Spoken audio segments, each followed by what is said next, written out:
Welcome back to NPTEL, the National Program on Technology Enhanced Learning, a joint venture by the Indian Institutes of Technology and the Indian Institute of Science. As you are aware, we are in a series of lectures collectively entitled Cultural Studies. Let me welcome you to this lecture on memetics and see how memetics could be a part of cultural studies. Now, as always, let us do a recap of the last lecture. In the last lecture, which was devoted to the origins of the modern mind, we took the help of a work by Merlin Donald in a bit to understand, the narrative, the way the origin of the origins of the modern mind, that mind that created culture, okay. The way the narrative of the growth and development of such a mind is sketched out.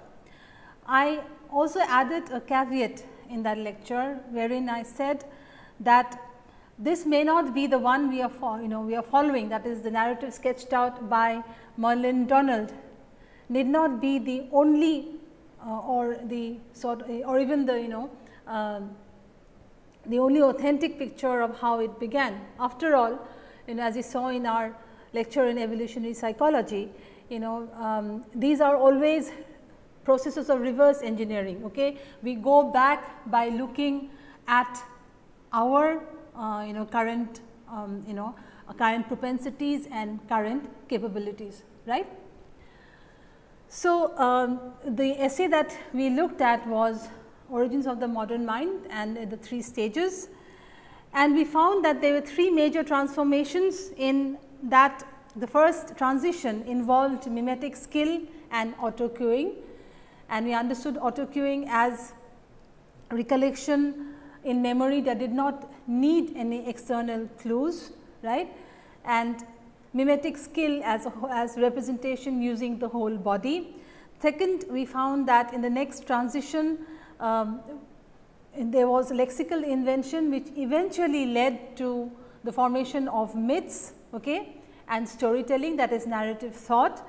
And finally, we saw that the third transition involved the externalization of memory, where memory is not only in our brains, where memory is external and stored in things like books, in hard disks, okay, in CDs, etc., and how that gave us indeed a new memory representation and a new working memory architecture. The important point is, however, that we are not studying these things from a physiological or anatomical point of view, okay, not even from a purely evolutionary biology point of view. Why we are bringing in is because as I said earlier, we are looking at what science has to tell us, okay, about ourselves, about the kind of beings that we are, the kind of complex organisms that we are, okay. And all these three transitional phases, that is mimetic skill and auto-cueing, then the descent of the larynx leading to more and more vowel sounds and the growth of the lexicon, the expansion of the brain, okay. Then the externalization of memory, all these were, as Donald said, played out at the cultural level, and that is why we needed to look at these in the first place. Then the first transition is something we have already been through, so I will not look at this slide. So, this is the second transition which gave us a capacity for lexical invention and a high speed phonological apparatus, and these were the two new features. And the third transition we call the external memory storage and retrieval system and a new working memory architecture, right. So, we are now going to look at memetics, and let me at the beginning say that memetics, let me tell you why I have brought in the study of memetics here, and this is really an end of one phase of looking at cultural studies in our lectures from a scientific perspective, wherein we had said early on that we cannot leave out what science has to say. Remember what Barker said, that the empirical rigors of science are something that also that spirit has to be incorporated into cultural studies, and the bicultural perspective is something that we cannot do without. Okay? Without the bicultural perspective, we would not have the proper foundation, so to speak. We would only be talking about floating signifiers and signifying practices, one of the criticisms, okay, levied against cultural studies, right. The essay that would be our main reference point is a chapter in a very famous book, a very popular book by Richard Dawkins, namely The Selfish Gene, where he has towards the end a chapter on memetics, and memetics is an attempt, right. It is an attempt to explain culture using the analogy from genetics. Okay. So, if you look at the term genetics and memetics, first they do rhyme. Okay. More importantly, if the gene is the the unit, right, or the basic unit in genetics. So, the analogy that Dawkins draws is between, memetics as a whole draws, is between the gene and the meme as basic units respectively of the physical and the mental or the cultural. Well, so let us see what this field, however curious a science it is dubbed to be, but there are of course also many adherents to memetics, and so we need to see what memetics tells us about ourselves as cultural beings. The key source texts in this lecture are Chris Barker's Cultural Studies Theory and Practice, Richard Dawkins' The Selfish Gene, and Susan Blackmore's The Meme Machine. Okay. So, let us now define memetics, okay, and we shall define the field of memetics after the definition given by scholars like Richard Dawkins, and this is the definition of memetics as a discourse: the theoretical and empirical science that studies the replication, spread and evolution of memes. So, we saw just a while ago that memes are the basic units of cultural transmission. Okay. Memes are information units that we have, and we shall see in a way. This entire lecture will be devoted to the way memes work and what they are, meme complexes, etc. Okay. And the analogy you see here is with the gene. So, the gene evolution and meme evolution are, that is an analogy being drawn by Dawkins. Okay. We of course have to understand that, like many areas in knowledge formation, like many procedures in knowledge formation, there is also, this is the relation is analogous in nature, but it does throw very interesting lights. Okay. If we have to talk about also as us having one basic unit, that is the meme. Now, what is the significance of studying memetics? Now, the significance of studying memetics. Now, what is memetics? Again, the theoretical and empirical science that studies the replication, spread and evolution of basic cultural units known as memes. So, they construct evolutionary models of information transfer. This is important. Okay. Information transfer from brain to brain, also knowledge transfer eventually from brain to brain, are seen or can be modeled along evolutionary processes, like we have done the modeling of the evolutionary processes of the gene. Second, it also is very important as a theory of the mind. Okay. That is also how how the mind works, in the sense that how our information, how our information, bits of information imitated. Okay. Later on we find that memetics comes from the Greek word mimesis, okay, which means imitation. So, how do we imitate one another, okay, as far as knowledge is concerned? Knowledge is basically by and large, okay, a matter of imitation. So, as a theory of mind and how the mind works, it is supposed to be valuable for us. And finally, memes as external observable cultural artifacts and behaviors. Okay. Memes are actual things, and we shall see in a while very interestingly how they are, even though they are objects in the mind, how they can also be actual. So, memes are also observable, okay, external to us, even they are there in our brains, they are observable, they are cultural artifacts and behaviors that we may we may observe, we may comment upon, and we may explore from a scientific and cultural point of view. Okay. So, the significance of again the discourse of memetics is this, that memetics gives us models of information transfer, right, cultural transfer. Second, memetics is important and useful as a theory of mind, and MIMs are they are externally observable by us as units of behavior, okay, and units of cultural artifacts. Fine. So, now you have an idea of what memetics is and the why it could be useful for us from a cultural studies perspective. Many books on cultural studies do do have a chapter or do at least have a section on memetics, because it is one of the theories of cultural transfer, right. Now, I am reading from Dawkins's chapter on memetics, which I said was the text from which many of the points and quotations would be given. And as always, Dawkins is also one of my favorite writers. He has authored so many books, for instance, The God Delusion, then of course, The Selfish Gene and Climbing Mount Improbable, etc. Okay. Unweaving the Rainbow. So, some of the books he, even though he is a biologist, well, perhaps because he is a biologist, okay, there is he has a beautiful felicity, okay, in his writing, if not also quite an unforgiving attitude to those who practice religion, right. So, Dawkins is really one of my favorite writers. Now, let us see what he has to say. He says, most of what is unusual about man can be summed up in one word, culture. So, here you see a definition of human beings, of definition of man as a species being given from the point of view of culture, right.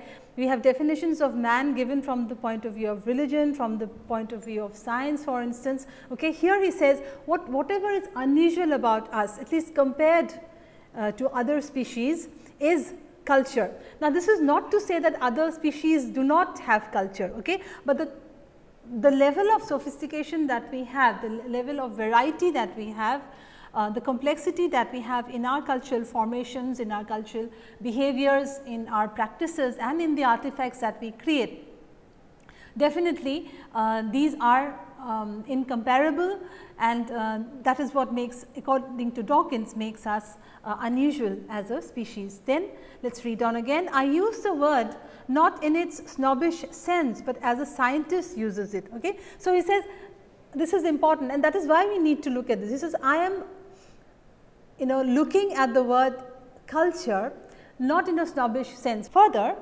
cultural transmission is analogous to genetic transmission in that, although basically conservative, it can give rise to a form of evolution. I would say this part of the essay, or these lines are the most important, okay, it needs to be quoted here. Cultural transmission is analogous to genetic transmission in that, although basically conservative, it can give rise to a form of evolution. What do we mean by conservative here? Conservative here does not, though it is analogous, does not mean the way we understand conservative as somebody having conservative views or orthodox views. Conservative here means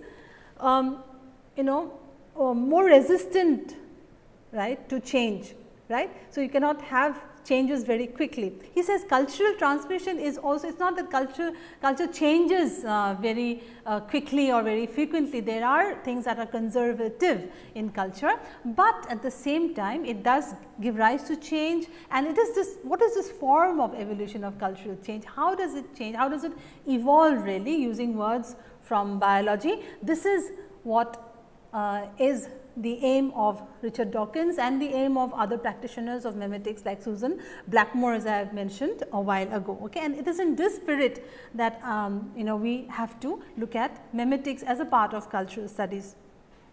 Therefore, if you look at this diagram here, cultural transmission and genetic transmission both are processes of evolution.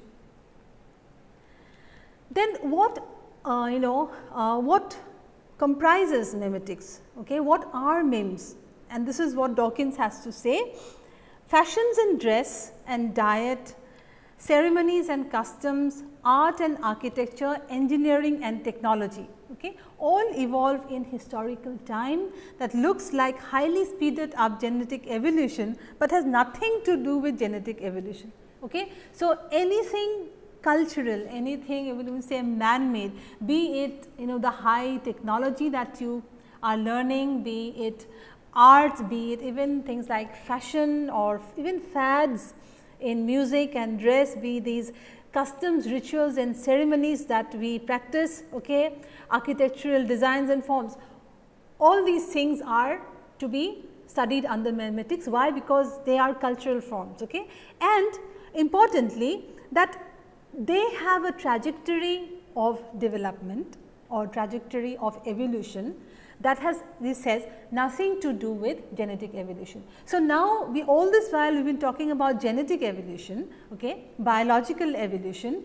So, now we have another aspect being shown to us by Dawkins, and that is a memetic evolution, okay, or evolution of culture or cultural units. So, this should be very interesting to us, and let us see how this is also, culture is also implicated in a series of evolutionary processes and stages, right. So, look at this slide please. As we saw again, fashions, ceremonies, art, customs, architecture, technology, all these things fall under the study of memetics, and all these things, as you know, are part and parcel of our culture. They lead to cultural practices, okay. The fashion that you follow is a cultural practice, okay. It is not only that customs are a cultural practice, the kind your get up, the way the way you turn yourself out, okay, these are also matters of culture. So, on a more serious note now, what I would like to bring to your notice is that something very important that we find in his chapter on memetics, okay, and this is something that not many people have really articulated, right. It is said that compared to chemistry and physics, right. If you look at the sciences, the hard sciences, that is, compared to chemistry and physics, it is said that in biology it is more difficult to have laws, okay. Listen to this carefully. There are many who have agreed with this formulation made by scientists, that whereas in chemistry and physics you do have laws, right. Laws that are very strong, for instance, the laws of motion of Newton, the laws of gravitation, right. In biology we do not really have a fundamental law. So, he says that, well, I want to here attempt to formulate a fundamental law of all life, right. And the fundamental law, he says, is that all life evolves by the differential survival of replicating entities. Listen to this very carefully. All life, whether it is memetic life, cultural life, whether it is genetic life, and he even says in his, he also says in his essay, reverberating electronic circuits, right. All kinds of life, if we at all accept that reverberating electronic circuits are also life of some kind, okay. All life evolves by the differential survival of replicating entities. These are all replicating entities, entities that are repeated, that replicate themselves, right. This word is something you will find also in our lectures on evolution. The whole idea of differential survival, it is not survival per se, but difference in survival rates, right, in members of a population, that is the bedrock of Darwinian evolutionary theory, right. Why does one why does one organism fail while the other survives, right. So, if you look, I at least get increasingly drawn, from my very limited interest in biology, I get increasingly drawn by this statement by Dawkins, that all life evolves by the differential survival of replicating entities, and I find it immensely interesting that he is applying this to the cultural realm as well.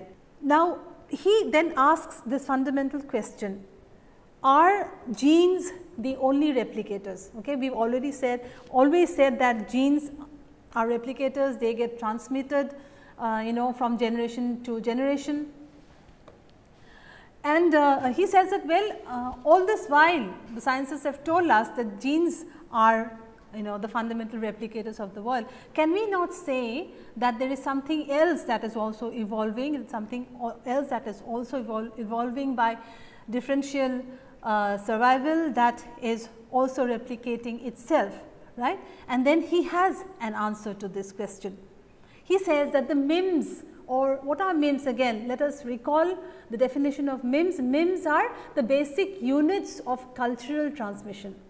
Okay? As genes are the basic units of genetic transmission, MIMs are the basic units of cultural transmission. Remember, this entire discourse of memetics has to be understood and read sort of in tandem with the discourse of genetics. Okay? And then you find the striking similarities, and at some points of course you see that the similarity stops and memetics goes on to have a life of its own and a rationale and discourse of its own. So, then let us again read from Dawkins' text. MIM is an information pattern, as we have seen, held in an individual's brain, which is capable of being copied to another or several individuals' memory. Okay? So, MIM therefore, we have talked about the MIM as a cultural unit. Here we have another perspective on the MIM. Okay? The MIM is an information pattern which is held in an individual's brain. Even then, a patch of a song is an information pattern that is held in your brain. A short melody can also be an information pattern which is there in your brain. And interestingly, Dawkins follows a scientist named Humphrey, N.K. Humphrey, by citing him and saying that, well, MIMs are not just MIMs are not just a pattern that is virtual. MIMs are also physical things. Now, you may wonder how a MIM is supposed to be physical, how a MIM that is to do with culture, that it has to do with thoughts and patterns can be a physical one. Okay? The point is, every thought, whether cultural or not, to do with culture or not, or cultural practices and forms, every thought actually is physical. Okay, many of you have now probably getting what I am saying, or what Dawkins is saying through Humphrey, is that if thinking has to do with the firing of neurons inside your brain, okay, then patterns are created, right? A thought is then involved with neural firing, okay, the firing of neurons, and in that sense it becomes a physical entity. It becomes sort of real entity, other than as we understand thoughts as being different from our brains. Thoughts are not different from our brains. Thoughts are part and parcel of the entire process of the brain. So, MIM is let us look at this slide. MIM is an information pattern held in an individual's brain, which is capable of being copied to another or several individuals' memory.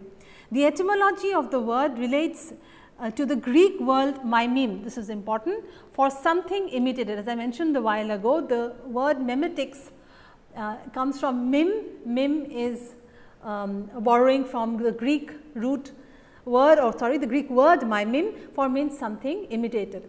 So, now we know that the process of transmission of these memetic units, okay, has to be imitation. Right. So, we imitate, if you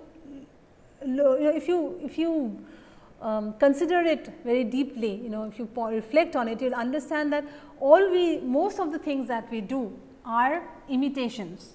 So, imitation is, this is not to deny that there are no improvements in knowledge and there are no radically new findings, but essentially as learners what we do is we imitate.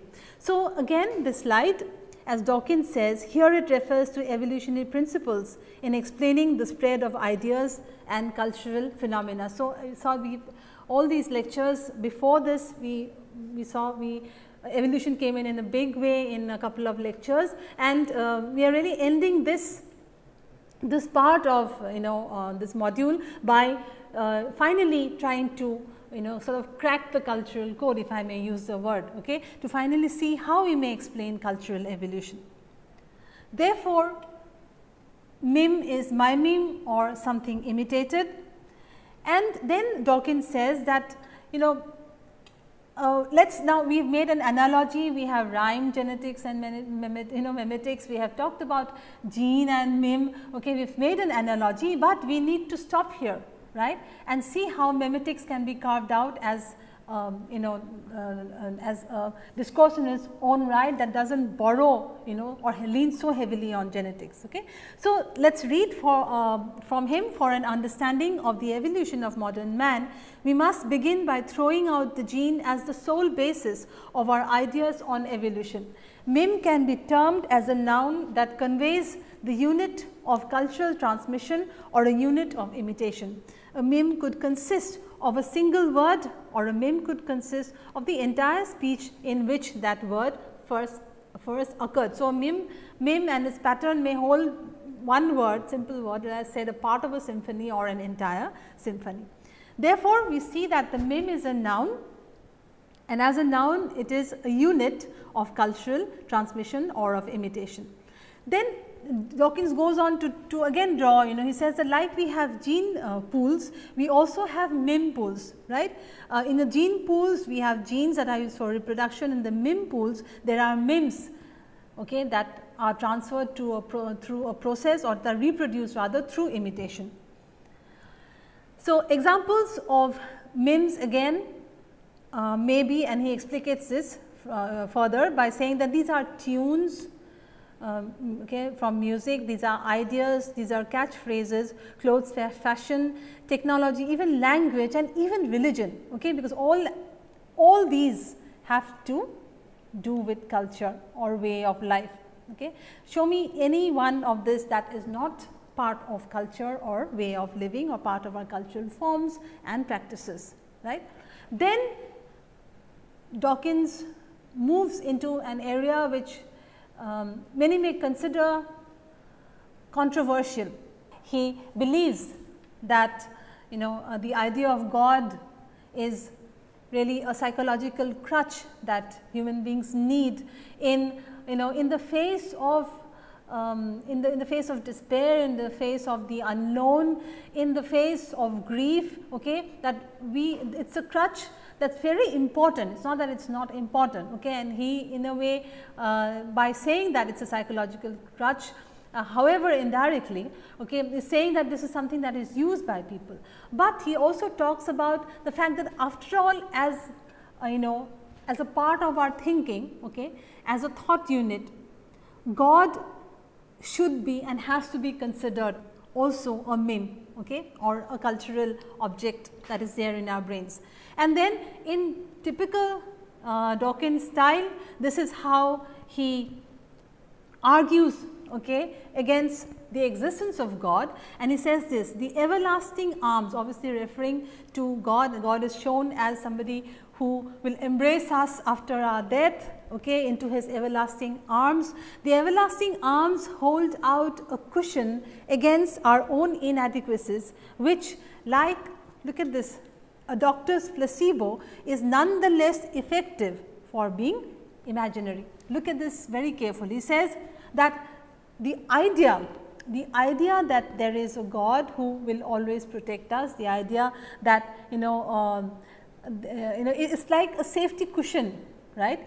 It's a cushion that that protects us from our own inadequacies. If you look at ourselves without the idea of God, in a godless universe, it is very few people have the courage, really, if I may use the word after Dawkins, to live in a world or live in a perceiving situation in which live with the perception that this is a godless universe, okay, that things have evolved and have a totally scientific, also science based, scientific finding based approach to God. So, he says that this is like a doctor's placebo. Now, what is a placebo? You know that a placebo is a sort of a tablet that is given by the doctor or a nurse to a patient, and that tablet is not exactly a drug. It may be it is something that is maybe a vitamin or something which is a sweet object, okay, and the patient is given the placebo and is told that this is a drug, that this is a medicine that is going to cure you. For various reasons, medical reasons, placebos are given, but the patient takes it with the belief. Okay. Now, this is very important, takes it with the belief that he or she will be cured by this drug or by this item of medication, right. So, he says, he draws this analogy and he says that the idea of God is like a safety cushion, is like a doctor's placebo, which is nonetheless effective for being imaginary. It is imaginary, but at the same time it is effective and has probably, if we were all to not believe in a universe created by God, then probably many of us would psychologically not be able to cope with that sort of a reality. Then he says, God exists if only in the form of a meme with high survival value. Okay. The idea of God has been there since so many hundreds of years, and the idea of God probably is there to stay also for some time.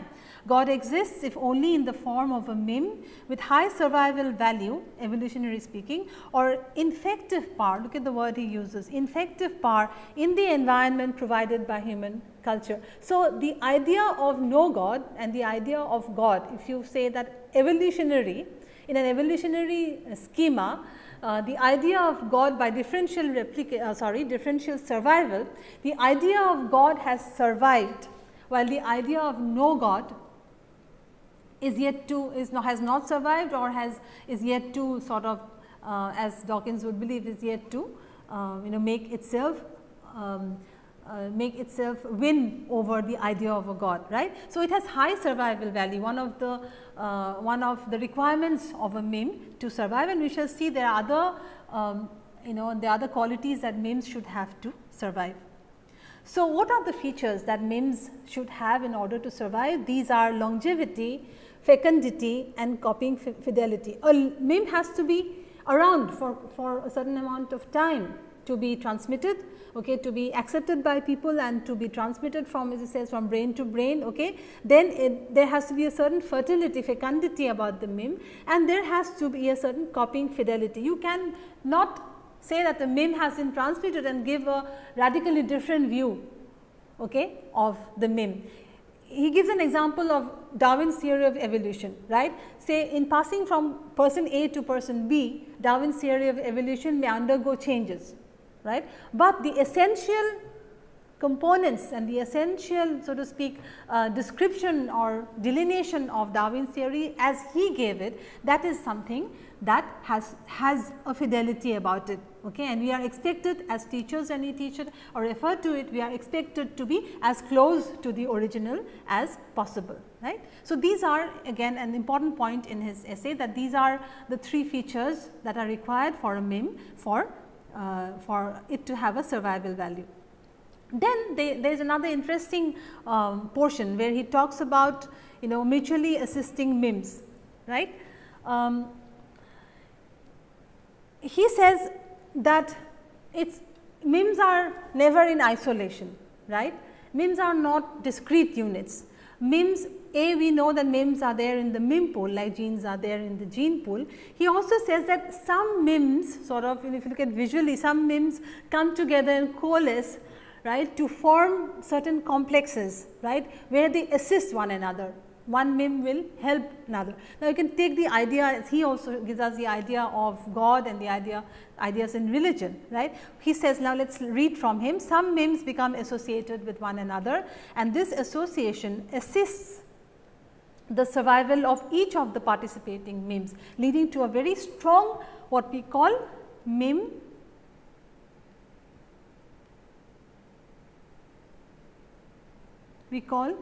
complex. Okay. To take a particular example, Dawkins says, an aspect of doctrine that has been very effective in enforcing religious observance is the threat of hellfire.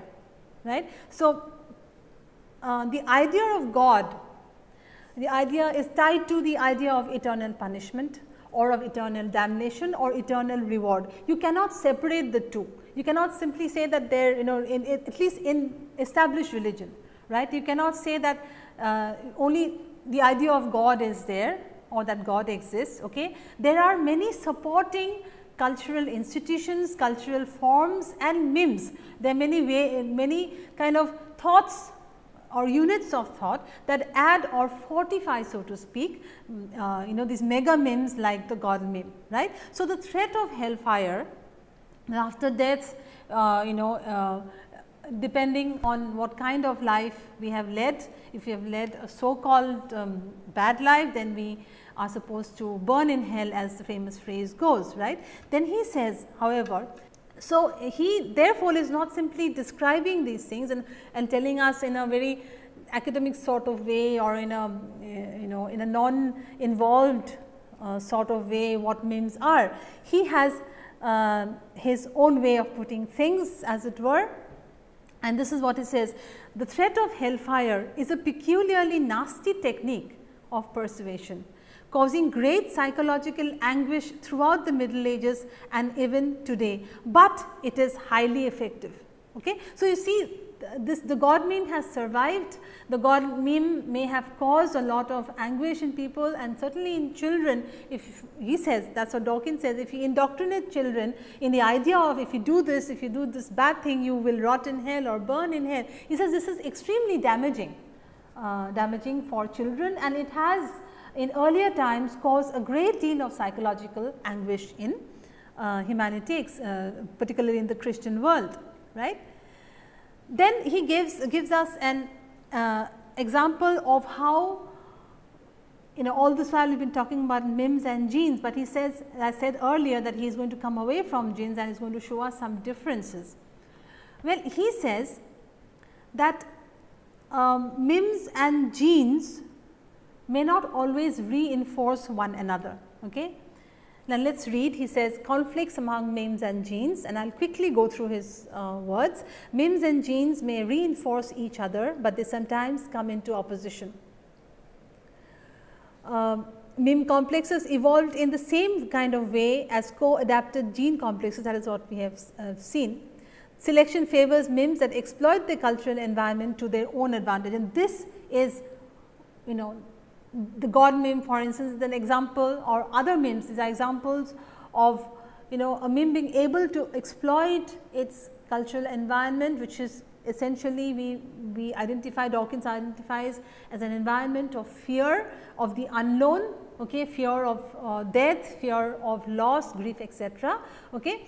And this is how memes, as he says, fortify themselves, but he says that it is not necessary that memetics and genetics have to go together.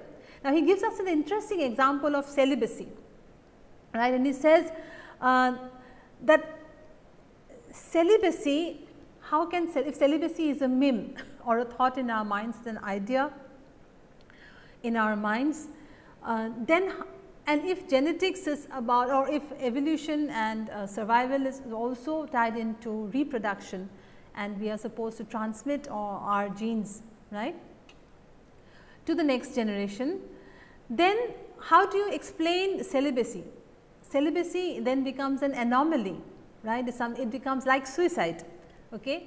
Like suicide, celibacy also becomes an analogy, right. In suicide, you are negating one of the pillars of Darwinian evolution, which is survival.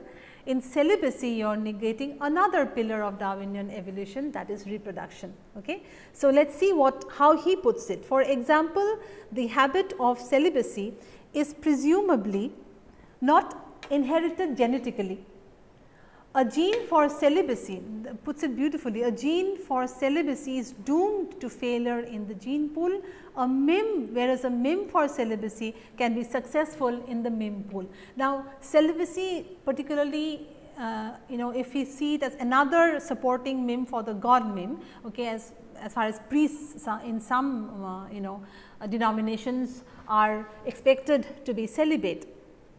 In that case, what happens is, we know that meme is successful because it is part, it has survived, and it has also helped, the greater God meme complex. Okay, it has been an addition to, it has fortified the greater God meme complex, but it is a failure as far as genetics is concerned. That is why Dawkins says that we have to, at some point of time, we cannot move on. The meme cannot be simply following the gene or the trajectory of the gene. Culture is therefore different, from certain natural propensities, if I use a word like natural selection, like survival and reproduction. So that we may have completely, things completely at odd, memes completely at odds, like suicide and celibacy, that are at odds with the discourse of genetics. That is why, memetics is an area, I believe, which needs to be explored in cultural studies. Then comes another point, which he says that, he says we are gene machines, right. In one way of describing ourselves, of course, we are gene machines, and we are created to pass on our genes to the next generation. And those, sort of scientists who are completely with the gene, or who see everything in terms of the gene, okay, would also, some have even called the human body simply a vehicle for the transmission of genes. That is one way of looking and describing the human being, that we are just vehicles because these things called genes want to replicate and get passed on. Anyhow, we are gene machines, and we are created to pass on our genes to the next generation. But he says, it is wrong, or it is futile really for us to think that our immortality lives, that is in our genes. Okay. Many people, you have seen, this is also the staple of movies, the staple of literature, believe that it's only when you have children that you pass on. Only when you have children that you are immortalized in your children, through your genes you are immortalized, okay, because your children are carrying your genes. But he says, well, if you have to want immortality, then you surely have to look elsewhere and not at the gene. Because as he says in the slide, as each generation passes, the contribution of our genes are halved. That is the scientific truth. Right. So, by the time he says that what happens then to the gene of these genes of these people like Leonardo da Vinci, for instance, or Galileo, for instance. Okay, what is the fate of their genes if their genes are halved? The contribution of our genes are halved as both parents contribute to the progeny. Okay, so beautifully put. So, he says, so immortality should not be sought through reproduction, to physical reproduction. If at all we want immortality, we have immortality through memetic reproduction.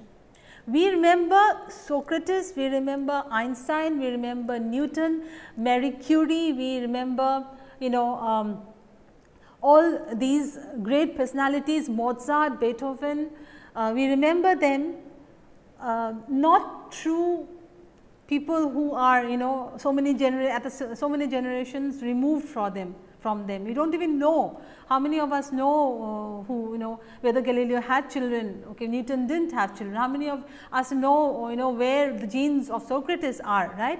So, he says, if you have to want or if you have to aim at immortality, then aim at immortality through your memes and not through your genes. Aim at immortality through your cultural contribution. Now, by cultural contribution, we mean contribution in various levels of human activity and human thinking and human knowledge. Okay. Hence, he says, so immortality should not be sought through reproduction. Then we shall end with the points that in fact are extremely important as far as memetics is concerned, and it does away with some of our fears. For instance, he says that, well, all these things that we are talking about, all these things that memetics talks about, does it mean that we are meme machines, and that does it mean that we are gene machines, and that we are completely slaves of these, that our brains are simply carriers, vehicles for thoughts and memes, that our bodies are vehicles for carrying genes? Is that all that we are, or is there a way out? And he says, definitely there is a way out, and he points to two characteristics that we have, our redeeming characteristics, so to speak. And let us look at this slide. These are that human beings have conscious foresight and that human beings have altruism. Okay. So, so well put by Dawkins, we should think, right, that we have conscious foresight. We are not all the time looking for short term gains, we are looking for long term gains, for which we can sacrifice some of our MIMs, for which we can we can remove some of our MIMs from our system, or how do I put it, so that we can ignore some of our memetic propensities. Okay. Why? Because we have a quality known as conscious foresight. The quality of conscious foresight does not drop from the heavens really. It is part and parcel of our evolutionary lineage, right. We have learned through trial and error methods to retain this characteristic of conscious foresight, of trying to sacrifice the small gains for a much bigger gain. And the other point is altruism, right. Our propensity to help people, right, our propensity to sacrifice, particularly for kin, right. These are things that save us from being slavish imitators of MIMs, of thoughts, of cultural products, right. So, these are the two things which, as he said, help us from being victims, as it were, to MIMs. And let us see how he says it. He ends by saying, we are built as gene machines and cultured as MIM machines, but we have the power to turn against our own creators, that is the gene and the MIM. We alone on earth can rebel against the tyranny of the selfish replicators, and in that sense he is using the term selfish. Now, selfish here again, many many may have thought about why, what does he mean by giving a title like the selfish gene. Now, we should not think of it in terms of the way we understand human beings as being selfish for some end, something for our own good, or we would be doing an sort of anthropocentric fallacy here if we say that genes also think like us. The point here, and this is where how Dawkins has also explained elsewhere, he says that when I say selfish, I mean that it is a characteristic built into the gene, and by analogy it is a characteristic built into the MIM. We at least know as human beings that we can be selfish, or we are not selfish, or in some cases we decide not to be selfish, which means that we have a meta thinking in which we understand that we are capable of selfishness. Genes and MIMs on the other hand are selfish in the sense that selfishness is built into them, into the nature of the gene and the MIM. Why? Because they simply have, they also call the blind replicators. Their job is to replicate, their job is to replicate themselves. So, in that sense he says that, well, genes and MIMs are now part of us, they are not, then in another sense they are not our creators, and then he says we alone on earth can rebel against the tyranny of the selfish replicators. Fine. So, we will now go into the discussion. And if you get a question like define memetics, we then say after Richard Dawkins that memetics is a theoretical and empirical science that studies what? The replication, spread and evolution of something known as MIMs, and then we go on to explain that MIMs may be defined as units of cultural transmission. Then second question, how according to Dawkins is cultural transmission analogous to genetic transmission?